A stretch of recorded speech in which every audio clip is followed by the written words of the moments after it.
Hello, welcome to 6-4 day 2. We're going to start out by talking about example 5 and example 6. So without further ado, let's go ahead and get started. Example 5 says solve 5 times the square root of x plus 2 equals 27. So for these problems, we're going to solve just like normal. We want to get that square root all by itself.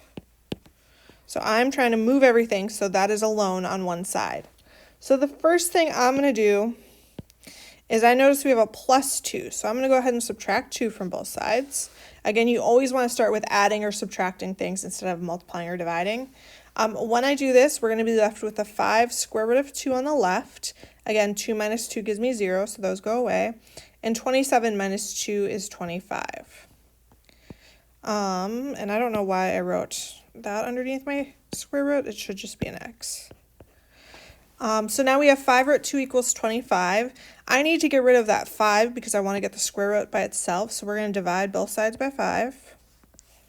When I do that, we get the square root of x, again my 5's canceled, equals 25 divided by 5, which is 5. Now from here I need to undo my square root. So in order to do that, I'm going to square both sides. When I square the square root of x, I just get x. When I square 5, I get 25. So my final answer would be x equals 25. All right, that is example 5. Let's move on to the next one. Example 6 says solve 3 equals the cubed root of x minus 24. Notice that in this time, instead of having a square root, we have a cubed root. Now, just like the last one, if you had a number out here plus 2 or you had a number out front, you're trying to get that cubed root all by itself. So you would move the 2 first, you would move the 4. But I don't actually have that right now. Ooh, and it's not going to let me erase that. I'm just going to cross it out. Let's see if it'll just let me undo.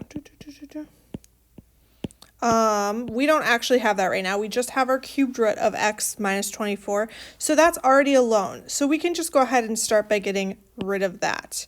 In order to do that, I'm going to cube both sides. When I do that, 3 to the power of 3 gives me 27.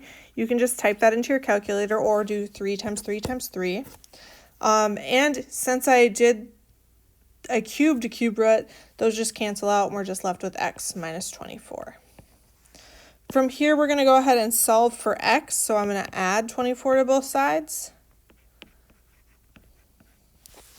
And when I do that, we get x equals 27 plus 24, which gives me 51.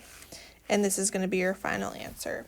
Again, this problem works just like the last one. The only thing that changes is if there's a cubed root, you're going to cube instead of square.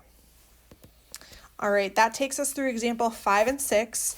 As always, if you have any questions, please don't hesitate to reach out to your math teacher, and thank you for watching.